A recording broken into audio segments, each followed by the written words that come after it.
Welcome take video गुरु। मैं आपका विकास आपका मेरे चैनल में फॉलो करता हूं। तो स्टूडेंट, आपने अभी तक चैनल को सब्सक्राइब नहीं किया तो प्लीज़ चैनल को सब्सक्राइब कर लें, बेल आइकन प्रेस कर लें, जिससे कि आपको डेली नोटिफिकेशन सबसे पहले और सारी वीडियो क्लासेस जो आपकी चल रही हैं, जो आपको दे रहे हैं फ्री ऑफ कॉस्ट कंटिन्यू, जो कि सारी इंपॉर्टेंट क्लासेस हैं आपके अगले 5 साल तक के लिए, जो एग्जाम आपके होंगे, जो आपने रजिस्ट्रेशन किए होंगे इस बार, अगले 5 साल तक यही वीडियोस आपको हेल्पफुल देंगी पेपर को क्रॉस करने में। तो आज हम बात करेंगे आपके अगले चैप्टर, जो कि बिल्कुल नया चैप्टर है। आपने हो सकता है कभी ना भी पढ़ा हो, फर्स्ट ईयर इंटरमीडिएट या और भी कोई आपने कोर्स किया हो, DCA, ट्रिपल सी या ECC।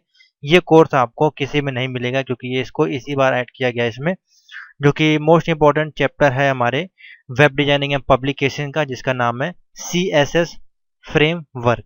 तो आज हम बात करेंगे चैप्टर नंबर 5 की, जिसकी पहली क्लास हम आपको बताएंगे, इंट्रोडक्शन करेंगे, शुरू से हम चलेंगे। आपको कोई हम 20 से आपकी क्लास नहीं लगाते हैं, हम जब भी आपको उठाते हैं।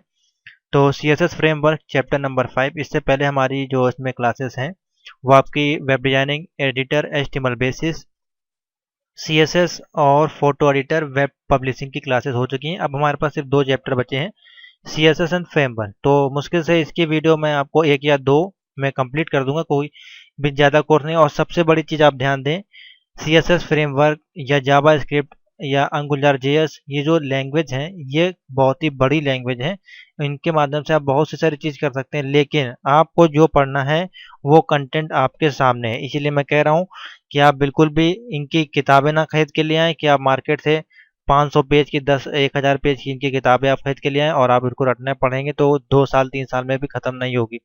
तो उससे अच्छा है कि आप सिलेबस डाउनलोड कर लें CSS फ्रेमवर्क का, और यहाँ पे कंटेंट लिखे हुए हैं, इसके अनुसार ही आपको यही चीज़ें पढ़नी है। जैसे कि फ्रेमवर्क में W3 CSS इंट्रोडक्शन पढ़ना है, CSS का कलर किस प्रकार से बनाते हैं वो पढ़ना है, कंटेनर क्या होता है, उसका पैनल क्या होता है, बॉर्डर कैसे लगाते हैं, फॉन्ट हो गया, टेक्स्ट कैसे बनाते हैं, टेबल, लिस्ट, इमेज और ग्रिड।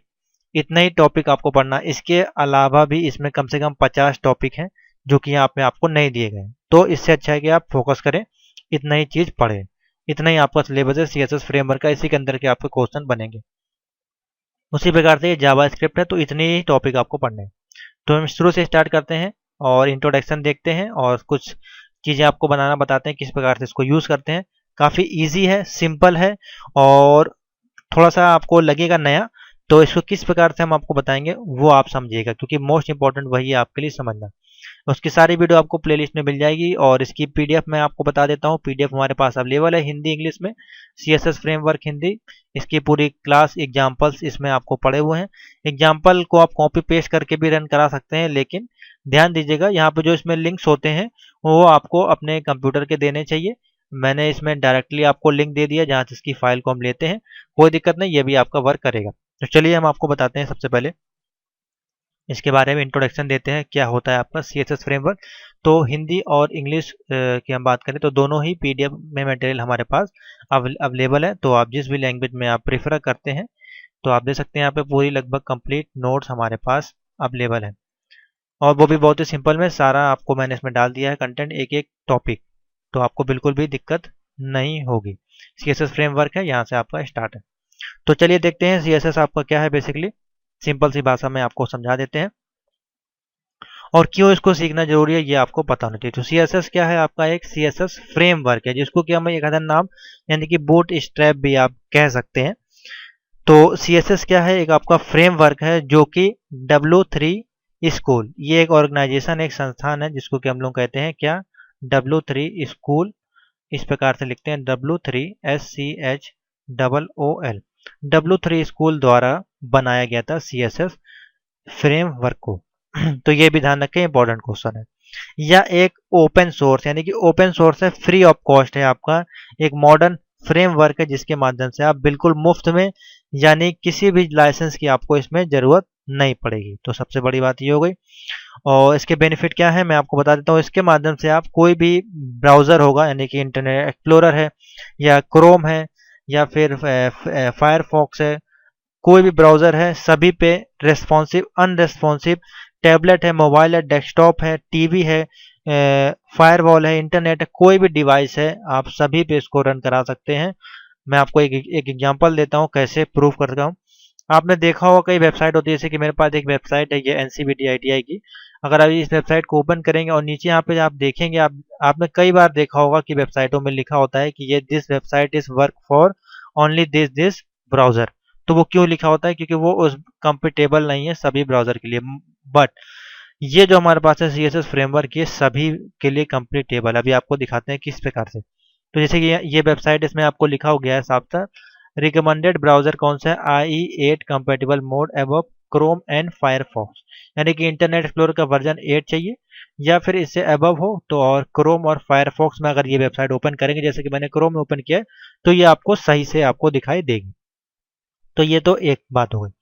अब CSS में क्या डिफरेंट है मैं आपको दिखाता हूँ। जैसे कि मैंने CSS का एक कोड यहाँ पे लिया हुआ है, तो ये आप देख सकते हैं, ये CSS की कोडिंग है। इसके बारे में बाद में बात करें कैसे बनाते हैं CSS फ्रेमवर्क की। अब इसको जो हमने कोडिंग करी, तो आप देख सकते हैं साइड में ये इसका आउटपुट आ रहा है। अब इसमें क्या डिफरेंट है, अब इसको मैं दिखाता हूँ कैसे ये रिस्पॉन्सिव और अनरिस्पॉन्सिव होती है।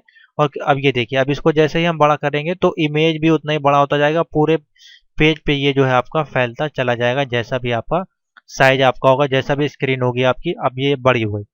अब इसी प्रकार से जब इसको मोबाइल ओपन करेंगे, तो मोबाइल की स्क्रीन छोटी होती है, तो इसको जब आप छोटा करेंगे तो आप देखेंगे मोबाइल का आकार का हो जाएगा। और जैसा जैसा स्क्रीन होती जाएगी वैसे वैसे वो माई कार और इमेज भी आपका छोटा होता जाएगा, और सभी चीज header, footer, container, panel, image, text, सभी कुछ वो आपका जो है छोटा हो जाएगा। देख सकते हैं कितना छोटा आपका हो जाएगा। तो ये होता है डिफरेंट आपका एक CSS फ्रेमवर्क में और एक आपकी अदर सिंपल सी HTML की वेबसाइट या ASPX.NET की। जैसे कि ये वेबसाइट जो बनी है, इसमें आपका लिखा हुआ ASPX का मतलब क्या है? .NET से ये वेबसाइट बनी हुई है। तो इसको अगर आप छोटा बड़ा करने की कोशिश करेंगे तो ये वैसे की वैसे ही आपकी पड़ी रहेगी। तो ये आपका बेसिकली मोस्ट इंपॉर्टेंट अंतर होता है किसी CSS की फ्रेमवर्क की वेबसाइट में। तो आप देख सकते हैं, ये इसी को कहते हैं रेस्पॉन्सिव अनरेस्पॉन्सिव। किस प्रकार से, मैं एक इमेज के माध्यम से आपको दिखाने की कोशिश करूंगा। तो मैं यहाँ पे 3 इमेज दिखाऊंगा किस प्रकार से रेस्पॉन्सिव इमेज होती है।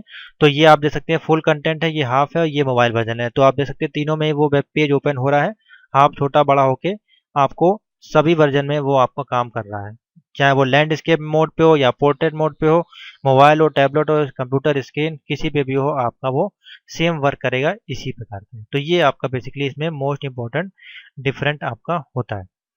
अब बात करते हैं, ये तो हो गया आपका CSS का जो मैंने आपको बता दिया इसके बारे में। अब मोस्ट इंपॉर्टेंट थिंग इसमें क्या है, इसको इंस्टॉलेशन करना, जो कि मोस्ट इंपॉर्टेंट है। इसको इंस्टॉल करने का बेनिफिट क्या है, इसके अंदर प्री इंस्टॉल आपको फीचर दिए होते हैं। जैसे कि मान लीजिए आपको इमेज लगाना है, कलर लगाना है, टेबल बनानी है, या कुछ भी आपको एक्स्ट्रा एक्स्ट्रा चीजें लगानी है, आपको टैग यूज करने हैं, तो इसमें प्री डिफाइंड पूरी लाइब्रेरी होती है इस प्रकार से। ये अगर आप देखेंगे, ये आपको लग रहा होगा ये पता नहीं क्या है, लेकिन यही है आपकी लाइब्रेरी। इसमें आपके सारे कोड दिए गए हैं, इसी को आपको अपने ब्राउजर में सेव करना होता है लिंक के माध्यम से। अभी मैं आपको दिखाऊंगा ऑफलाइन माध्यम से भी और ऑनलाइन माध्यम से भी। यानी कि अगर आप गूगल पर टाइप करेंगे W3 CSS फ्रेमवर्क डाउनलोड, वहां पे आपको लिंक मिल जाएगा। लिंक मेरे पास अवेलेबल है, ये लिंक है आपका डाउनलोड करने का। आप इसको आपको डाउनलोड करने की जरूरत नहीं है, ये आपका ऑनलाइन लिंक है। इसको आप कॉपी करें, इसको मैं वीडियो को डिस्क्रिप्शन में दे दूंगा या व्हाट्सएप पे भी आपको दे दूंगा। इसको आप कॉपी करें और इसको लिंक कराना होता है अपने जहां भी आप कोडिंग करेंगे, जैसे कि नोटपैड पर भी आपको करके दिखाएंगे। और सिर्फ आपको उसके आगे फिर इसके अंदर जितने भी ये कोड होते हैं, ये आप देख सकते हैं तमाम ये सारे कोड हैं। इसके जो कोड है इसमें आप देख सकते हैं कलर लिखा है, मार्जिन, पोजीशन, बैकग्राउंड, ये बाय डिफॉल्ट आपको कोड लिखे होते हैं, जिससे कि आपको बार बार आपको लिखना नहीं होता। अगर आपको उसे ऐड करना है तो आपको W3 लिखना पड़ेगा, कंटेनर, डिस्प्ले, W3 जो भी आपको जो भी यूज करना है वो लिखना होता है। और आपका पूरा कोड कम वर्ड में आपका बड़े से बड़ा प्रोग्राम आप डिजाइन कर सकते हैं। तो ये तो इसका इंट्रोडक्शन हो गया। अब बात करते हैं इसको सेव करने की। चलिए इसको सेव करते हैं। तो ये लिंक आप ऐड करा लें या फिर ये लिंक को डाउनलोड कर लें। आप इसी लिंक को ब्राउजर में कॉपी पेस्ट करेंगे तो आपको ये लिंक मिल जाएगा, इसको आप डाउनलोड कर लें। जैसे कि मैं आपको दिखा देता हूँ, मैं पेस्ट कर देता हूँ और इस पर क्लिक करता हूँ, तो ये देखिए आपका कोड आ गया। तो इस प्रकार से ही कोड आ गया। अब इसको आपको क्या करना है, कंट्रोल ऑल करना है और कंट्रोल S दबाना है। जैसे कंट्रोल S दबाएंगे तो ये सेव होने के ऑप्शन पे आ जाएगा। अब इसको किस प्रकार से सेव करना है मैं आपको बता देता हूँ। जैसे ये सेव का ऑप्शन आपके में आएगा, तो आपको किसी एक फोल्डर में जहाँ पे अपनी सारे प्रोग्रामिंग रखते हैं वहाँ पे आपको सेव करना है। जैसे कि मैंने यहाँ पे CSS ट्यूटोरियल के अंदर गए और W3 डॉट CSS के नाम से हमने इसको सेव कर दिया। W3 आप डाल सकते हैं, W3 क्लास डाल दें आप चाहें तो, W3 क्लास डॉट CSS आपने इसको सेव कर दिया। तो अब आपको w3 डॉट क्लास, ये अब इसके अंदर ये आपका सारा कोड आ गया। अब आप इसको ओपन करेंगे। अब आपको इसको लिंक कराना है, तो आपको ये जो आपका लोकेशन है जहाँ पे आपने इसको रखा है, आपको ये फाइल को अपने नोटपैड में ऐड कराना होगा। एक तरीका ये है। दूसरा तरीका क्या है, आप डायरेक्ट ये लिंक भी आप ऐड करा सकते हैं। तो दोनों तरीके से मैं आपको बता दूंगा। तो चलिए अब आपको सिंपल सा कोड लिखना सिखाते हैं, किस प्रकार से इसका कोड लिख। तो हमने एक फोल्डर बना लिया w3.css। ये आपकी जो आपका पूरा कोड था वो यहाँ पे सेव हो गया। ये हमने ऑफलाइन सेव किया है जिससे कि आपको कोई दिक्कत ना हो। और दूसरा, उसके बाद हमने एक यहाँ पे HTML की फाइल क्रिएट की। इसको किस प्रकार से क्रिएट करते हैं, इस पे जाएं और यहाँ पे क्लिक करें टेक्स्ट पे। मान लीजिए आपको कोई दूसरी फाइल क्रिएट करनी है, तो यहाँ पे आप लिखें HTML। मान लीजिए HTML हमको इंडेक्स फाइल क्रिएट करनी थी HTML की, तो हमने डाला HTML और डॉट, आप HTML में डालें, यहाँ पे आप डाल दीजिए मान लीजिए कोई भी क्लास, मान लीजिए class1.html। आपने इस प्रकार डाली। इसको ओपन करेंगे और यहाँ पे जाएं और सेव एज करें और यहाँ पे ऑल डॉट class1 डॉट, यहाँ पे class2 कर दें, डॉट HTML कर दें और यहाँ पे ऑल कर दें। तो इस प्रकार से जब आप कर देंगे तो आपकी फाइल जो है वो एक क्लास के रूप में सेव हो जाएगी। तो इस प्रकार से आपकी जो फाइल है वो एक इंडेक्स फाइल के रूप में सेव होगी। इसको आप ओपन करेंगे तो इसके अंदर कुछ नहीं आएगा क्योंकि आपने आपने कुछ डाला नहीं है, लेकिन इसको आप आसानी से एडिट जो है वो कर सकते हैं। तो ये इसकी फाइल की लोकेशन हो गई। तो ये तो हमने क्रिएट कर लिया, आपको बता दिया। आगे चलते हैं फिर से फोल्डर पे। तो अभी हम काम करेंगे इंडेक्स पे, तो इसको भी हम डिलीट कर देते हैं। मैंने आपको बता दिया। इसी प्रकार से हमने index.html की फाइल बनाई, इसको हम गए एडिट ऑन नोटपैड। तो यहाँ पे अब हम आ गए। अब यहाँ पे हम कोडिंग करेंगे और लिंक करेंगे CSS की फाइल को। तो ये आप देखिए किस प्रकार से करते हैं। और एक चीज़ और, जैसे कि आप देखते हैं इसको जो ऑटोमेटिक की फीचर आता है, ये आपके में हो सकता है ना आता हो, तो इसको किस प्रकार से एक्टिवेट करते हैं कि आपका हाईलाइट करे, जो कि मोस्ट इंपॉर्टेंट। जैसे कि मैंने HTML लिखा, यहाँ पे HTML हाईलाइट करके आता है। इसको एक्टिवेट करने के लिए सेटिंग पे जाएं, प्रेफरेंस पे जाएं और यहाँ पे ऑप्शन होता है ऑटो कंपिलेशन। यहाँ पे सारे, अगर आपके में नहीं होंगे तो आपके में एक्टिवेट नहीं होंगे ये कीवर्ड। इन सभी को पहले एक्टिवेट करें। जहाँ जहाँ आप इसका स्क्रीनशॉट ले लें, इसको एक्टिवेट करें, इसको एक्टिवेट करें। इग्नोर नंबर पे भी आप कर सकते हैं अगर नंबर ऐड करना चाहते हैं। ये सारे चीज़ पे आप टिक कर दें और क्लोज कर दें तो आपका ये शो होने लगेगा। ये जरूर ध्यान रखें। चलिए कोड लिखते हैं HTML। और CSS को सीखने से पहले मैं आपको बता देता हूँ, CSS फ्रेमवर्क को सीखने से पहले आप CSS जरूर सीख लें, जिससे कि आपको लिखने का पैटर्न आ जाए, आप गलती ना करें। हमने लिखा HTML, उसके बाद हम यहाँ लिखेंगे हेडर। एक हेडर ले रहे हैं हम, तो हमने लिखा एक हेडर और इसके बाद हम यहाँ पर ले रहे हैं एक टाइटल।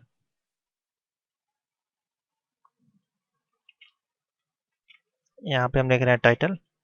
एग्जाम्पल के तौर पे हम आपको समझा रहे हैं। टाइटल लेके हमने लिखा टाइटल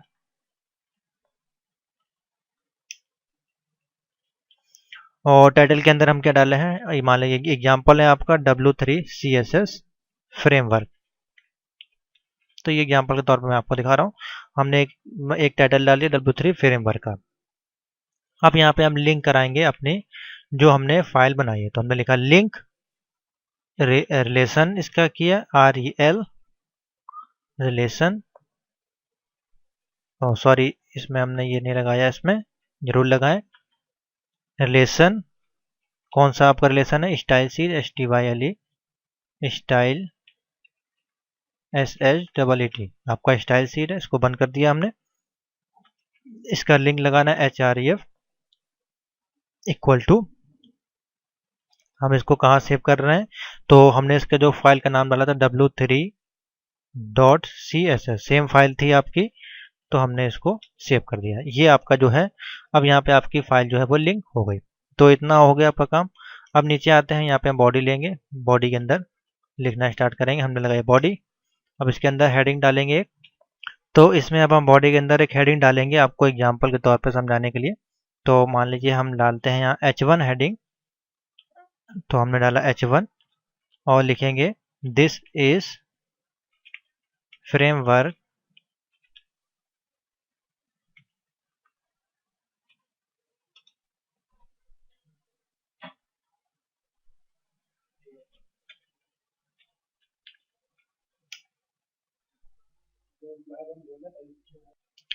तो हमने यहाँ पे हेडिंग डाल दी दिस इज फ्रेमवर्क क्लास। इसको मैंने रन करके आपको दिखा दिया। इस प्रकार से आपको दिखेगी। तो अब मैं आपको इसमें दिखाऊंगा कि इस प्रकार से फ्रेमवर्क के माध्यम से इसमें हम कलर ऐड करते हैं। एक कलर क्लास को ऐड करेंगे इसी के अंदर, वो किस प्रकार से ऐड करते हैं। और CSS को यूज़ करने का बेनिफिट क्या होता है यहाँ पे कि आपको प्री डिफाइंड इसमें लाइब्रेरी फंक्शन मिलते हैं, लाइब्रेरी क्लासेस मिलती हैं, जो कि आपने यहाँ पे लिंक पे ऐड करा दी हैं, जो कि आपके टेक्स्ट के अंदर है। आपको सिर्फ उनकी क्लास आईडी देनी होती है कि आपको हाँ कौन सी क्लास यहाँ पे यूज़ करनी है। तो यहाँ पे हम लिखेंगे क्लास, कौन सी क्लास आपको यूज़ करनी है, इक्वल टू आपको लिखना सिर्फ होता है W3 डैश, हम लिख रहे हैं यहाँ पे टेक्स्ट, टेक्स्ट का कलर हम ले रहे हैं यहाँ पे रेड मान लीजिए, तो टेक्स्ट का कलर हम यहाँ पे रेड कर रहे हैं। तो ये हमने लगा दिया। इस प्रकार से आपका जो कोड है वो पूरा हो गया। इसको हटा देते हैं। तो ये आपका जो है, अब हमने ये टेक्स्ट जो था, अब हमको सिर्फ इतना लिखना पड़ा। देखिए यहाँ पे class W3 dash text dash red और दिस इज फ्रेमवर्क, ये आपका हो गया हेडिंग के अंदर। अब इसका जो कलर है वो आपका चेंज हो जाएगा। लेकिन ये हम CSS में यूज़ करते थे, तो यहाँ पे हम स्टाइल शीट डालते थे, उसके बाद जो भी कलर डालते थे, बॉर्डर लगाते थे, पैडल लगाते थे, वो सारी चीज़ें करते। लेकिन इसमें सिर्फ आपको प्री डिफाइंड इस कोड के अंदर सारे आपके टेक्स्ट अपलोड हैं, आपको सिर्फ उसकी क्लास ID देनी होती है। तो ये हमने डाल दिया W3 dash text dash red, इतना हमने डाल दिया। अब इसको हमने सेव किया, Ctrl+S, इसको रन कराते हैं। आप देखेंगे टेक्स्ट का कलर जो है वो आपका रेड कलर का हो जाएगा। तो दिस इज फ्रेमवर्क आपका जो है वो रेड कलर का आपको प्रिंट होकर दिखाई देगा। तो ये है बेसिकली आपका फ्रेमवर्क को यूज़ करने का तरीका, सिंपल सा। तो आगे चलते हैं और देखते हैं और क्या क्या चीज़ें इसमें हम कर सकते हैं। तो ये आपका बेनिफिट होता है CSS को यूज़ करने से। अब हम आपका टेक्स्ट हमने डाल दिया। अब हम चाहते हैं कि जो आपने टेक्स्ट लिखा है इसका बैकग्राउंड भी आपका कलर हो जाए। तो आपको सिर्फ यहाँ पर जाना है और लिखना क्या है, स्पेस करके W3 डैश ब्लू, आपको W3 डैश ब्लू कर देना है। आपको कुछ भी लिखने की जरूरत नहीं। तो अब आपका एक बार आपने टेक्स्ट डाल दिया, W3 ब्लू डाल दिया यहाँ पे, तो इसका जो बैकग्राउंड है वो आपका ब्लू कलर का हो जाए। किस प्रकार से हमने सेव किया फाइल को अब रन कराएंगे तो आप देखेंगे इसके पीछे आपका ब्लू कलर का बैकग्राउंड आपका पूरे में फैल गया। तो ये है काफ़ी आसान आपका CSS में यूज़ करने का तरीका, जो कि हम लोग यूज़ करते हैं। यहाँ वाइट करते हैं और सा इसको आसान और सिंपल बनाते हैं। तो इस प्रकार से आपकी जो है CSS का फ्रेमवर्क का यूज़ करते हैं हम लोग, इस प्रकार से यूज़ करते हैं। बाय डिफ़ॉल्ट आपको प्री डिफाइंड लाइब्रेरी मिलती है, आपको कोई भी इसमें एक्स्ट्रा चीज़ों को लिखना नहीं पड़ता है। आगे चलते हैं। तो अब हम इसमें एक डिवीजन और एक कंटेनर लगाना सीखेंगे, किस प्रकार से उसको लगाते हैं और उसके क्या बेनिफिट होते हैं। तो सबसे पहले हम यहाँ पे जो इसका हमने टेक्स्ट का कलर लिया था इसको हम हटा देते हैं। यहाँ पे हमने इसको हटा दिया और क्लास ID इसी प्रकार से लिखी रहेगी। और हेडिंग की जगह हम यहाँ पे क्या ले रहे हैं, डिवीजन। यहाँ पे हमने कर दिया डिवीजन।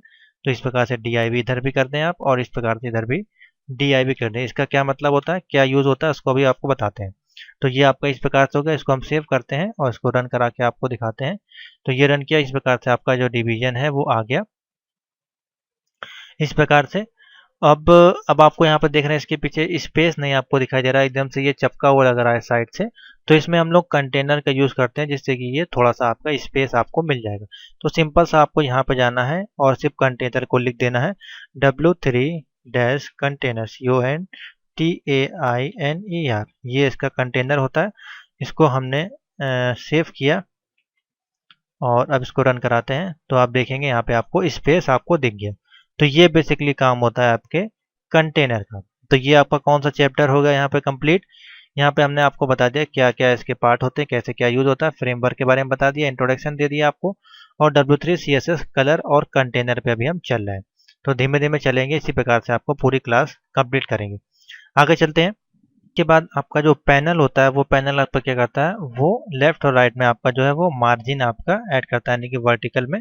तो किस प्रकार से, अब यहाँ W3 कंटेनर हमने लिखा था, कंटेनर को हटा के यहाँ पे W3 डैश पैनल लिखते हैं। अब यहाँ पे दिखाते हैं आपको क्या अंतर होता है इसका, PANEL। तो हमने ये लिखा पैनल, W3 पैनल। इसको हम सेव करते हैं और ब्राउज़र पे चल के इसको रिफ्रेश करते हैं। तो आप देखेंगे यहाँ पे आपको स्पेस मिल गया और बाकी जो आपका कंटेनर था वो वैसे का वही है। तो ये आपका इसमें डिफरेंट होता है, कंटेनर, पैनल और आपके डिवीजन जो भी यूज़ होते हैं वो इसी प्रकार से हम लोग यूज़ करते हैं, जैसा भी हमको टेक्स्ट का यूज़ करना होता है।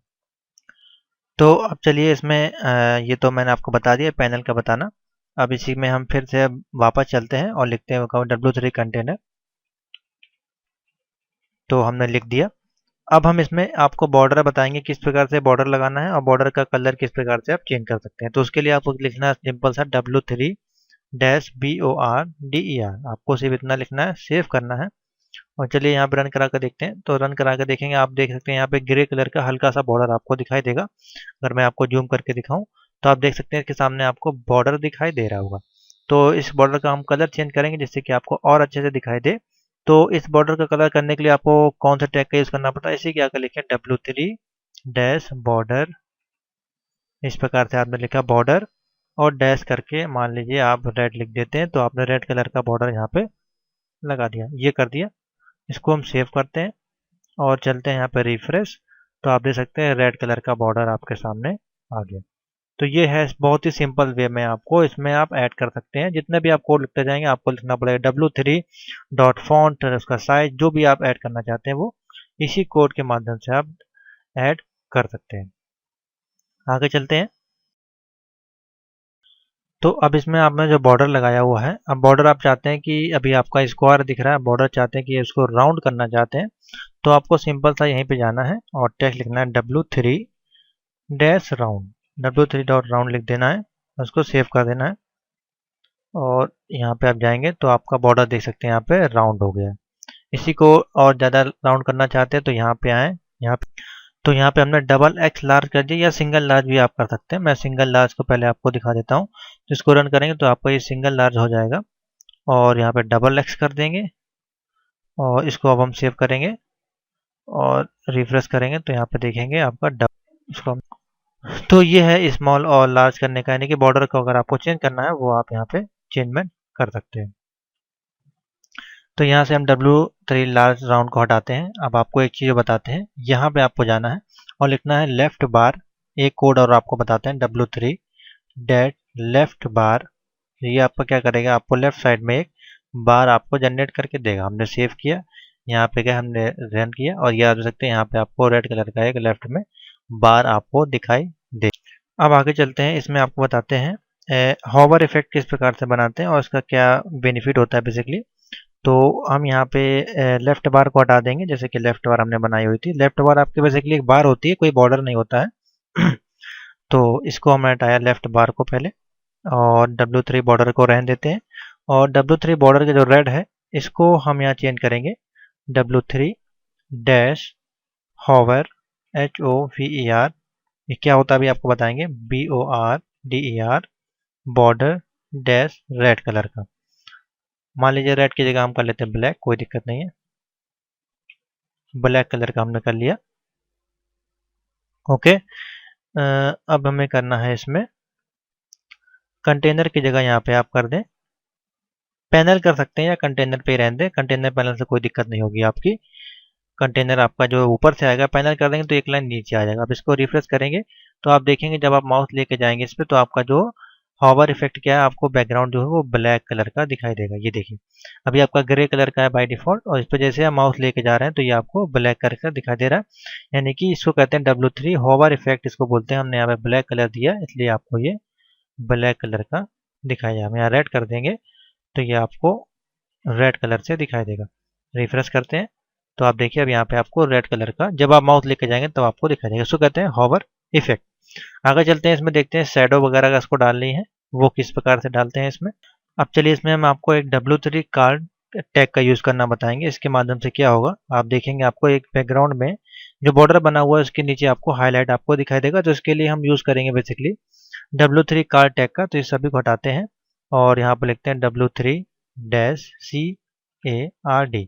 तो हमने ये टैग को यूज़ किया यहाँ पे और बैकग्राउंड हमारा ब्लू कलर का है। इसको हमने सेव किया और रन करा कर देखते हैं। तो आप रन करा कर देखेंगे आपको नीचे हल्का सा यहाँ पे बैकग्राउंड में जो कि है कौन सा कलर दिखाई दे रहा है, यानी कि बैकग्राउंड में इसका जो है हल्का सा, इसको मैं एक लाइन नीचे कर देता हूँ, यहाँ पे लिख देता हूँ BR, यानी कि लाइन ब्रेक कर देता हूँ जिससे कि नीचे आ जाएगा और आपको एक शैडो दिखाई देगी हल्की सी। तो आप देख सकते हैं यहाँ पे हल्की से आपको शैडो बैकग्राउंड में दिखाई दे रही होगी।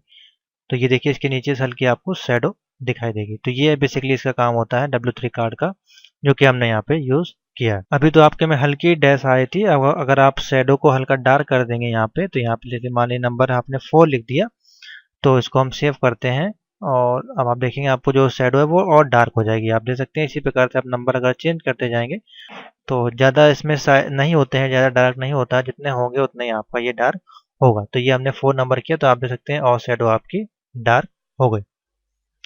आगे चलते हैं। तो ये हो गया आपका कार्ड। W3 कार्ड का आपका तमाम तरह के यूज़ होते हैं यहाँ पे। अब हम आपको बताते हैं नेक्स्ट टॉपिक जो है हमारे पास इसी में इंट्रोडक्शन में आपका, जो कि है फॉन्ट। यानी कि आपका बाय डिफ़ॉल्ट जो फॉन्ट होता है वो 15 पिक्सल पे होता है आपका CSS का, जो कि ऑलरेडी एक आपको आकर्षक लगेगा। जब भी आप इसको रन कराएंगे आपको अच्छा सा दिखाई देगा।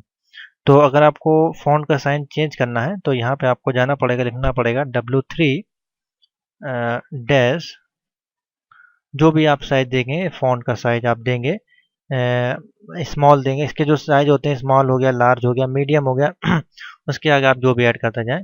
तो हमने यहाँ पर दिया W3 स्मॉल और उसको सेव करेंगे और जब आप रन कराएंगे तो आप देखेंगे इसका साइज जो एकदम स्मॉल हो गया है। और अभी 200 पिक्सल पे जब 100 पे करेंगे तो आप देखेंगे ये इसका जो है साइज होता है बाय डिफ़ॉल्ट पे। और इसी को हम यहाँ पे करेंगे लार्ज, LARGE, और इसको हम सेव करेंगे तो लार्ज पे ये इस प्रकार से हो जाएगा। और इसी प्रकार से यहाँ पे हम XXX लार्ज कर देंगे तो इसका साइज और ज़्यादा बड़ा हो जाएगा। तो इस प्रकार से फॉन्ट को हम लोग चेंज करते हैं CSS फ्रेमवर्क में। और इसका जो सबसे बड़ा साइज होता है उसको हम लोग कहते हैं जंबो, JUMBO। तो हमने लिखा जंबो और इसको सेव किया और इसको रन कराएंगे तो ये इसका और भी बड़ा साइज हो जाएगा। तो इसमें आपको जो है टैग इसके जो है उसको आपको याद करना पड़ता है इसमें, और कुछ नहीं। तो ये थे इसके फॉन्ट के साइज को चेंज करने के लिए। आप नंबर डाल के भी कर सकते हैं, लेकिन डिवीजन के अंदर आप देख सकते हैं सिर्फ एक ही कोड के अंदर आपको सारे काम करने होते हैं।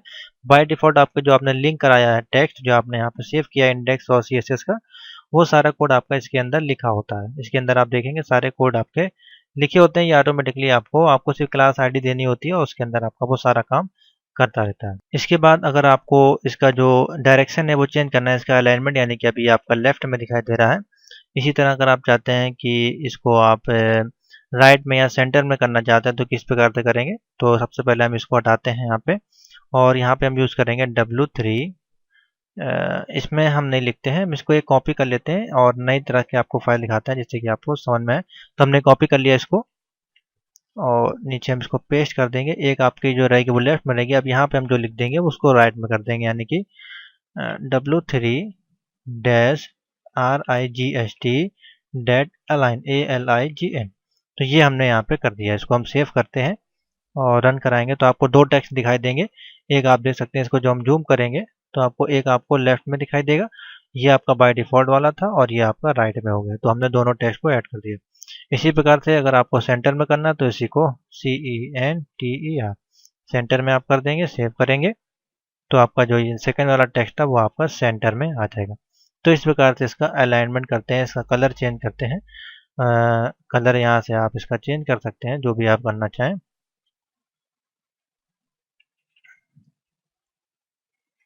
इसमें कोई दिक्कत नहीं है, आप यहाँ से आराम से इसका कलर वगैरह चेंज कर सकते हैं। तो अच्छा लगेगा आपको देखने में, इसको सीखने में बहुत ही ईजी है, सिंपल सा एक ही कोड आपको लिखना होता है, उसी में आप तमाम तरह के चेंजमेंट कर सकते हैं। तो यहीं तक का क्लास रखते हैं, नेक्स्ट वीडियो आपको बनाएंगे क्योंकि इसमें काफ़ी चीज़ें हैं। तो हम धीमे धीमे आपको सारी चीज़ें समझा देंगे, अच्छे से समझा देंगे जिससे कि आपको कोई दिक्कत ना हो, आप लॉन्ग टर्म इसका यूज़ कर सकें। तो वीडियो अच्छी लगे लाइक कर दें, शेयर कर। अगर कहीं भी आपको समझ में नहीं आया हो कि किस प्रकार से लिंक करना, किस प्रकार से ऐड करना, तो मुझको मैसेज करें, कमेंट करें, व्हाट्सएप पे मैसेज करें, PDF परचेज करें, सारी जानकारी आपको मिलेगी। तो थैंक यू फॉर वॉचिंग।